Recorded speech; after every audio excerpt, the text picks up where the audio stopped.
Going to try a tune called Down the Broom.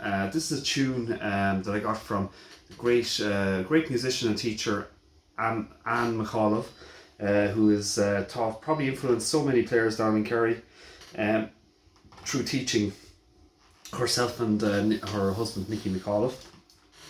So it's so originally I'm from a place Ballymaquin, which is between Arkfurt and Ballyhigh. Which is in County Kerry, North Kerry, and beautiful place near the sea. I played most of my music in there when I was young in terms of sessions. Now living in Dublin, but back then Arkfurt in Joe's, and then it moved into Katie Brown's, which is a lovely restaurant pub in Arkfurt, and yeah, I have very fond memories. And anytime I'm down there, I try and get to get a few tunes in. Anyway, this tune is called Down the Broom. Lovely reel, and lovely reel to play.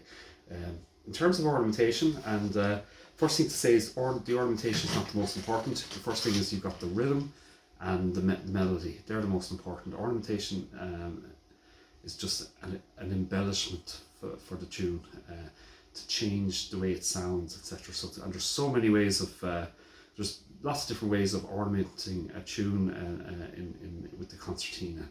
You've got double octave playing. Double octave playing is just where you play it. You can do that for parts of the tune. You've got grace notes. So very quickly, the grace notes that you can do in this one, you've got the E.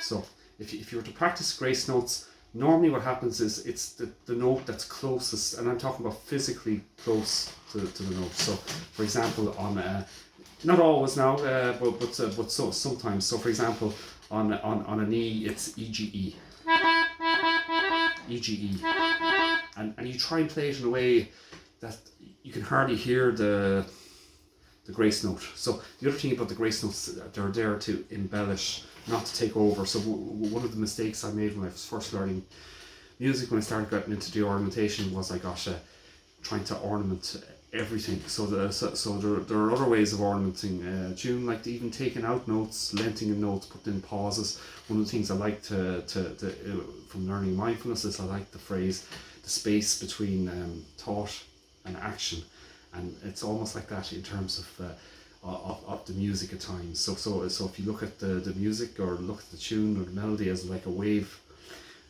going up and down, peaks and troughs, effectively you can almost visualize that in terms of high parts and low parts within the tune, and you can do that through volume control as well, using the bellows. So these are the kind of tricks that concertina has that can be used.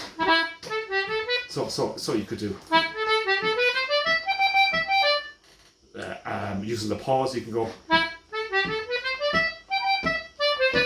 just an example of what you can do without even thinking about ornamentations in terms of embellishment of the tune. Again, it's just a case of playing around with it. Anyway, go play it relatively normal speed first. So this is Down the Broom.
to slow it down completely. So again, in looking at the tune and looking at the music, the first thing is melody and rhythm, number one. They're the most important thing. The other thing is just to relax and enjoy the playing. So effectively this is music to be played with people or played for dancing, that kind of thing. So it's really about relaxing into the playing and just enjoying it, and in terms of company, cups of tea around, or beer or Guinness and pubs, etc. In the sessions, and so in terms of the playing or the tunes itself, so we have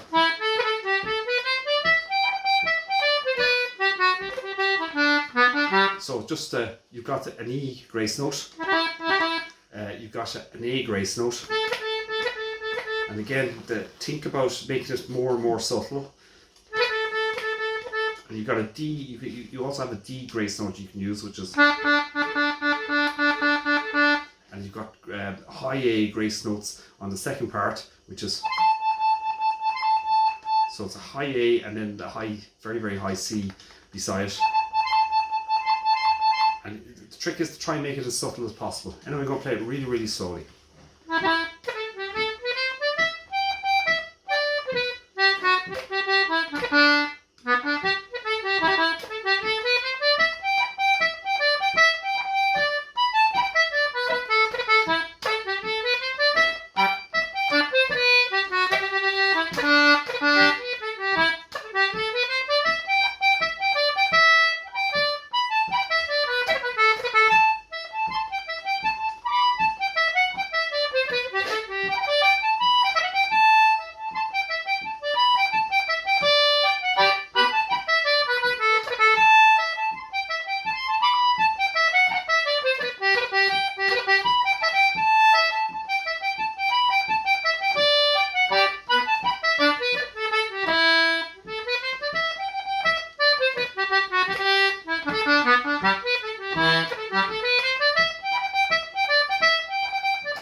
So again, just to go over some of the ornamentation you're using, E grace note, A grace note, high G grace note, which is G, high B, G, a G grace note, which is G, C, G, or G, E, C, G. Again, that sounds cluttered, so try and make it more and more subtle so that it's hardly there at all. It's not wrong to do it like that, but the trick for the ornamentation is just put it in so that you can hardly hear it. And then also think about putting spaces between the notes every so often, like the pause. So it's like if you think of the wave or a wave function. I don't even know why I'm not a mathematician, but or even a physics person, even though I like it. If you think of let's say just a wave, effectively you've got the highs and the lows. And actually, I remember Noel Hill teaching this in the way he was thinking about it in a workshop about like. It's not flat, the tune. It's got this wave, so there should be a kind of high part and then a low part, you know, in terms of not like just a flat line.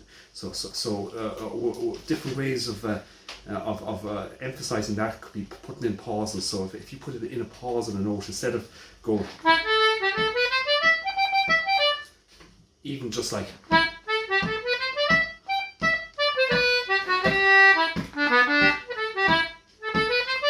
So the ear is expecting to hear a note, and it's still within rhythm, but because the ear is expecting a note and it doesn't come, it just changes the sound of that, and that can be done.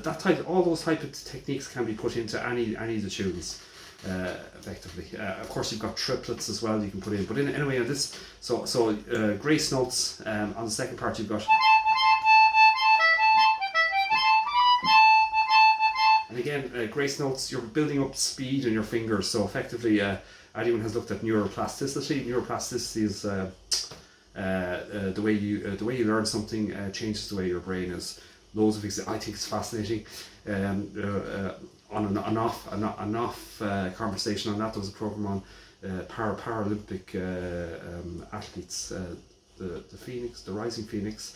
But anyway, one of the Paralympic athletes, because he hadn't had the use of his arms, he developed the use of his feet, and of course the brain structure in his case about where in terms of how he uses the feet could be mapped out effectively, and you can see that it was enlarged in terms of his brain because he was using the feet for everything. But this is the same thing for learning, particularly concertina.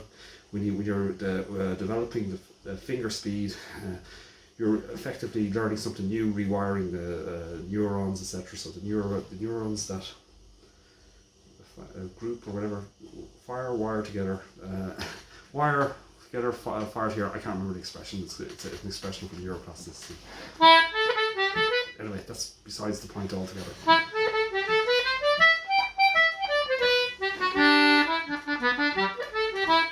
Okay, so very slowly again.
So again, ornamentation, grace notes like an E grace note, A grace note, there's a high G grace note, there's a D grace note going on in there every time that can be used, which is a DAD. And again, think about when you're learning ornaments, you're just learning a new way of moving the fingers, etc. So you can do it through drills. Actually, Egon Olinchik talked about neuroplasticity in one of his workshops back in a number of years ago, whereby he was talking about that effectively, like if you're sitting in the bus and you can practice finger speeds. He said he tried it, but effectively the science behind neuroplasticity would back that up effectively. So by effectively basic study is two groups of players, two groups. One group sitting in front of pianos, learning the piano, and another group don't have the piano, but you're still learning it, but using your imagination to learn it, and physically without the piano practicing. Brain scans after, and effectively the same patterns where we're noticing the brain. So again, almost the fact that you can practice through imagination as well. Anyway, again, before just to I'm not a teacher. I'm not a concertina teacher per se, or a professional. So this is only my own slant on playing in terms of the ornamentation. There's so many different ways of ornament, and there's so many brilliant players out there that are doing it now. So another way of looking is listen to as many people as you can. Anyway, I'm going to play this tune more faster now.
very, very long video. So get playing, enjoy practice, and sure, what else can you do?